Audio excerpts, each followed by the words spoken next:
नमस्कार विद्यार्थियों। तो चलिए आज की क्लास हम लोग शुरू करते हैं और इतिहास के महत्वपूर्ण तथ्यों को विस्तार से जानते हैं। आज का हमारा विषय है भारत में यूरोपीय कंपनियों का आगमन। अच्छा, तो चलिए इस टाइमलाइन पर एक नजर डालते हैं। ये तारीखें हमें बताती हैं कि कौन सी यूरोपीय शक्ति भारत कब पहुंची। देखिए, सबसे पहले 1498 में पुर्तगाली आए और फिर एक एक करके लगभग 70 सालों के अंदर डच, अंग्रेज, डेनिश और फ्रांसीसी भी भारत आ पहुंचे। यही क्रम हमारी आज की पूरी चर्चा का आधार है। तो आज हम किन किन विषयों पर बात करने वाले हैं? हम एक एक करके इन सभी यूरोपीय शक्तियों के भारत आगमन की कहानी को समझेंगे, पुर्तगालियों से शुरू करके ब्रिटिश ईस्ट इंडिया कंपनी तक, और आखिरी में एक बहुत ही महत्वपूर्ण अंतर को भी समझेंगे। तो चलिए शुरू करते हैं। तो पहला सवाल यही उठता है कि आखिर भारत में ऐसा क्या था कि यूरोप की बड़ी बड़ी ताकतें हजारों मील का समुद्री सफर तय करके तूफानों का सामना करते हुए यहां तक आने को तैयार थीं। चलिए इसी सवाल के जवाब से अपने पहले अध्याय की शुरुआत करते हैं। तो कहानी शुरू होती है पुर्तगालियों से। ये वो लोग थे जो इस दौड़ में सबसे आगे थे। इन्होंने वो कर दिखाया जो पहले किसी ने नहीं किया था। यूरोप से भारत तक का एक सीधा समुद्री रास्ता खोज निकाला, और यकीन मानिए इस एक खोज ने दुनिया के व्यापार और इतिहास दोनों का नक्शा हमेशा के लिए बदल दिया। अब जरा इन तारीखों को देखिए। ये सिर्फ डेट्स नहीं हैं, ये एक पूरा प्लान है। 1498 में वास्को डी गामा का आना तो बस एक शुरुआत थी। उसके ठीक 5 साल बाद ही 1503 में कोचीन में अपनी पहली फैक्ट्री लगाकर उन्होंने ये साफ कर दिया था कि वो यहाँ सिर्फ घूमने फिरने या छोटा मोटा व्यापार करने में ही, बल्कि लंबे समय तक टिकने के इरादे से आए हैं। अब ये जो ब्लू वाटर पॉलिसी है ना, ये उस वक्त की एक बहुत ही स्मार्ट रणनीति थी। पहले पुर्तगाली गवर्नर फ्रांसिस्को डी एल्मेडा ने इसे अपनाया। इसका मतलब बड़ा सीधा था, जमीन पर किले जीतने से बेहतर है समंदर पर कब्जा कर लो, क्योंकि अगर हिंद महासागर पर तुम्हारा कंट्रोल है तो फिर उस रास्ते से होने वाला सारा व्यापार भी तुम्हारे ही कंट्रोल में होगा।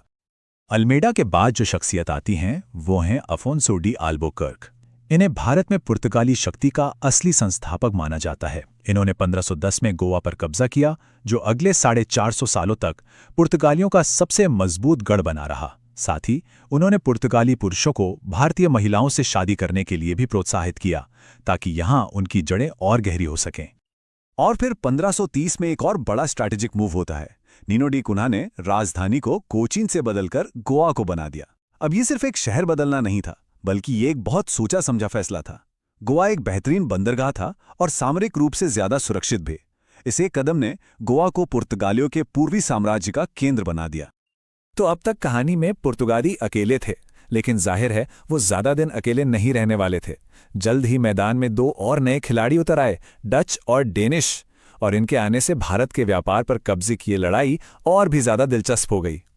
तो डच जब आए तो वो अपनी बहुत ही ताकतवर कंपनी वीओसी के साथ आए। सोचिए, ये उस वक्त की सबसे बड़ी और अमीर कंपनियों में से एक थी। उन्होंने अपना ध्यान भारत के सूती कपड़ों पर लगाया, जिनकी यूरोप में जबरदस्त मांग थी। लेकिन अंग्रेजों से उनकी दुश्मनी उन्हें बहुत महंगी पड़ी, और 1759 में बेदरा की लड़ाई में हार के साथ ही भारत में उनका प्रभाव लगभग खत्म हो गया। अच्छा, डच के बाद अगर डेनिश की बात करें तो उनकी कहानी थोड़ी छोटी है। वो 1616 में भारत तो आए, लेकिन यहाँ के कंपटीशन में ज्यादा टिक नहीं पाए। उन्होंने जल्द ही ये समझ लिया कि अंग्रेजों का मुकाबला करना उनके बस की बात नहीं है, और इसीलिए 1745 तक वो अपनी सारी फैक्ट्रियां और बस्तियां अंग्रेजों को बेचकर यहां से चले गए। अब कहानी में एंट्री होती है आखिरी और एक और बड़े यूरोपीय प्रतियोगी की, फ्रांसीसियों की। इनके आने के साथ ही भारत की जमीन यूरोप की 2 सबसे बड़ी ताकतों ब्रिटेन और फ्रांस के लिए जंग का मैदान बन गई। ये एक ऐसी टक्कर थी जिसे भारत का भविष्य तय करना था। भारत पर कब्जे के लिए इन दोनों के बीच जो जंग छिड़ी, उसे हम इतिहास में कर्नाटक युद्धों के नाम से जानते हैं। और ये कोई छोटे मोटे झगड़े नहीं थे, ये 3 बड़े युद्ध थे जो लगभग 20 सालों तक चले। इन्हीं लड़ाइयों ने ये फैसला किया कि भारत पर कौन राज करेगा, अंग्रेज या फ्रांसीसी। और इस पूरी जंग का जो क्लाइमैक्स था वो था वांडीवाश का युद्ध। ये टेबल देखिए, इसमें सब साफ लिखा है। 22 जनवरी 1760 को अंग्रेज जनरल आयरकूट ने फ्रांसीसी जनरल काउंट लाली को निर्णायक रूप से हरा दिया। बस इस एक हार ने भारत में फ्रांसीसियों का खेल ही खत्म कर दिया। तो फ्रांसीसी भी रास्ते से हट गए। अब मैदान में कौन बचा? सिर्फ एक, ब्रिटिश ईस्ट इंडिया कंपनी। एक ऐसी कंपनी जो भारत आई थी तो थी मसाले और कपड़े का व्यापार करने, लेकिन धीरे धीरे वो यहां की मालिक बन बैठी। तो चलिए देखते हैं कि इस कंपनी की शुरुआत हुई कैसे। इसकी नींव मर्चेंट एडवेंचर्स नाम के कुछ व्यापारियों के ग्रुप ने रखी थी। फिर 31 दिसंबर 1600 को उन्हें इंग्लैंड की महारानी एलिजाबेथ प्रथम से एक रॉयल चार्टर यानी एक शाही अधिकार पत्र मिला। इसी के दम पर वो 1608 में भारत आए और सूरत में अपनी पहली फैक्ट्री खोली। अब एक बहुत ही मजेदार किस्सा सुनिए। क्या आप जानते हैं कि बॉम्बे, जो आज भारत की आर्थिक राजधानी है, वो अंग्रेजों को लड़ाई में नहीं बल्कि दहेज में मिला था। जी हां, इंग्लैंड के राजा चार्ल्स द्वितीय की शादी पुर्तगाल की राजकुमारी से हुई और उन्हें दहेज में बॉम्बे का टापू मिल गया।